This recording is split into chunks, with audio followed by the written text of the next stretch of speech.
est arrivé le 24 décembre. Le 24 décembre, je vais vous dire, vous savez quelle fête que c'est. Et j'ai dû rentrer à l'hôpital pour accoucher. Et là-bas, il y avait justement une infirmerie. Ça s'appelle en allemand Revier. Par hasard, il y avait une infirmerie là-bas, toujours à cause de la Croix-Rouge. Et dans cette infirmerie, il y avait une doctoresse qui s'appelait Gisela Perle. Donc je ne savais strictement rien.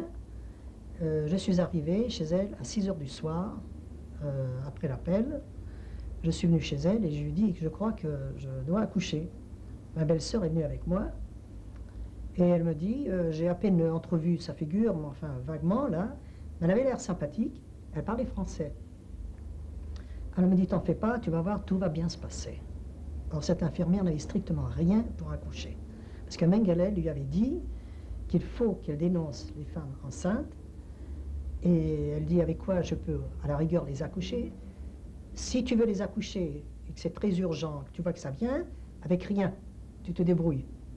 Et sinon, tu me les envoies. Donc, moi, je ne savais pas tout ça, et j'étais déjà sur le point d'accoucher, enfin, je pensais, de toute façon. Et j'arrive chez elle, et je commence à faire la prière, et puis ma belle-sœur me tenait la main, et elle me dit toujours, elle est très gentiment, tu vas voir, ça va bien se passer. Et elle me sort, je te dis une chose, je vois que tu es pieuse, si tu n'as pas cet enfant, tu en auras d'autres dehors, je te garantis. Sur le coup, je n'ai pas fait attention à ce qu'elle me dit, parce que je commençais à avoir des douleurs, puis j'étais très émue. Je ne savais pas ce que c'est d'avoir un enfant, et surtout pas là-bas, et j'étais dépassée par les événements. Je ne sais pas si on appelle ça un point de non-retour, je crois. Enfin, j'étais complètement aussi abasourdie, et puis je me suis laissée. Je me suis dit, moi, qu'est-ce que je peux faire? Je dois subir, il n'y a rien d'autre. Et j'ai fait la prière. Shema Israël, comme vous savez, écoute Israël. Et j'attends, et j'attends, et j'avais des douleurs intenses.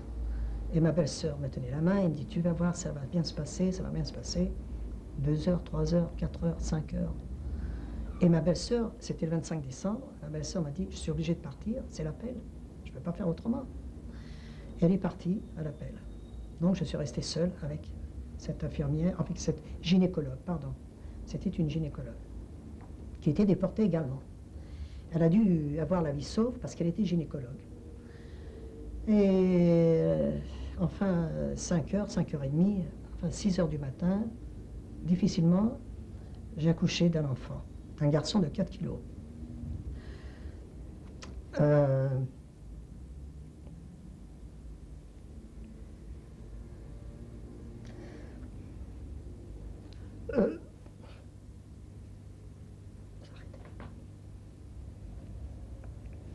Bon, c'était pas la peine de me demander d'avoir l'émotion, ça vient tout seul. Bon, enfin bref, j'ai accouché d'un enfant de 4 kilos. Très très difficilement, j'ai été déchirée. Papa, je ne veux pas vous faire de détails, c'est pas tellement ragoûtant. Et puis, j'étais tellement fatiguée. Et elle me dit encore une fois, elle me dit, tu vas voir, tu en auras d'autres, fais pas de soucis. Même si celui-ci ne vit pas, tu en auras d'autres. Or, l'enfant, quand il est né, il a pleuré. Il a crié, donc j'ai entendu. Et je me suis endormie.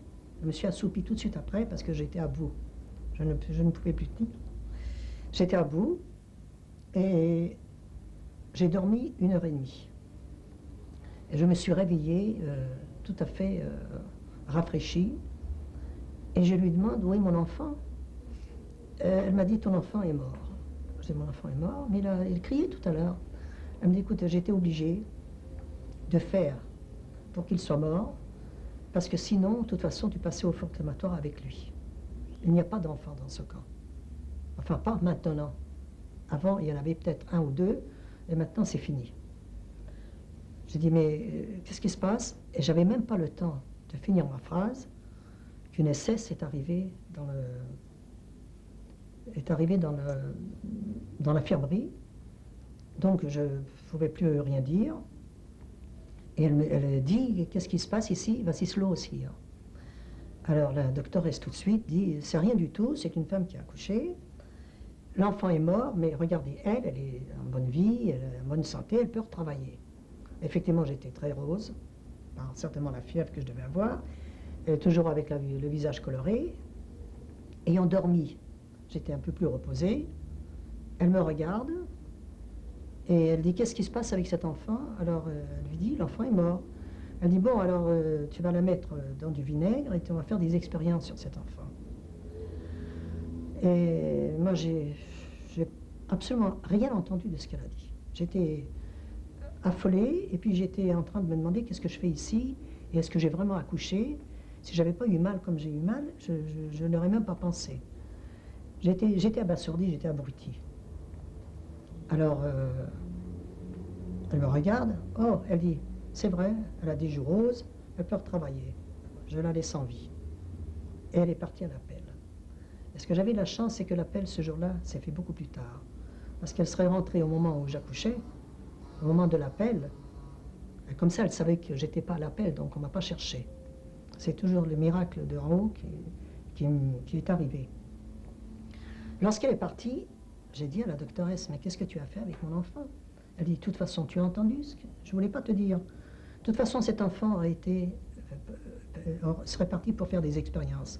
Et après, au four crématoire, et toi tout de suite avec.